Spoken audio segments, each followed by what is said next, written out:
संजय राऊत बोलतात, थेट जाऊया. भूमिका कोणी घेऊ नये व्यासपीठावर जाऊन.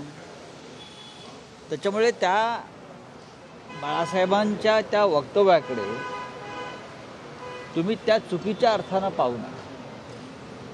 आज प्रत्येक ठिकाणी शिवसेना, काँग्रेस, राष्ट्रवादी काँग्रेस आणि बहुजन आघाडी, वंचित बहुजन आघाडीचे कार्यकर्ते हे एक दिलानं काम करताना दिसतात.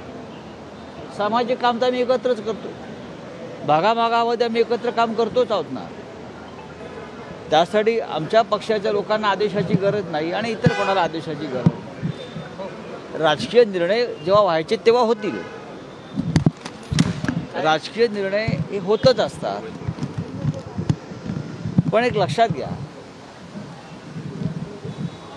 आम्हाला असं सांगावं लागत नाही की इकडे जाऊ नका, तिकडे जाऊ नका.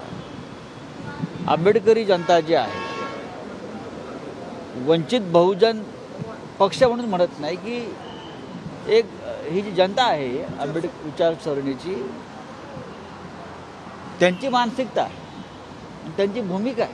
आम्ही गावागावात पाहतो की या वेळेला प्रकाश आंबेडकर साहेबांनी हुकुमशाहीचा पराभव करण्यासाठी, संविधानाच्या रक्षणासाठी महाविकास आघाडीबरोबर त्या प्रवाहात सामील व्हायला हवं, ही राज्यभरातील लोकांची अपेक्षा आहे आणि भावना आहे.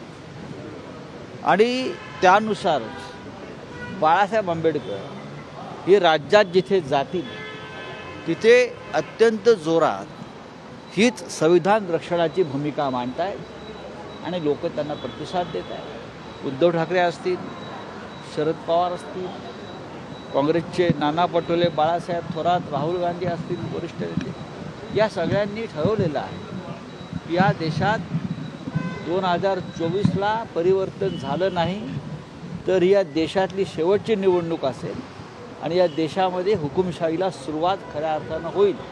आणि प्रकाश आंबेडकरसुद्धा तीच भूमिका मांडत आहेत. भाजपने काही जागा निश्चित केलेल्या आहेत देशातल्या, मात्र महाराष्ट्रातल्या जागा निश्चित केल्या नाहीत. आणि त्यातच कधी काळी काँग्रेसचे अध्यक्ष असलेले कृपाशंकर सिंह यांना उमेदवारी भाजपने दिलेली आहे. कसं बघता तुम्ही याच्याकडे? कारण मध्यंतरीच्या काळामध्ये अशोक चव्हाणांनाही संधी देण्यात आली, काँग्रेसचे ज्येष्ठ नेते. याच्यामधलं एक सूत्र तुम्ही समजून घेतलं पाहिजे.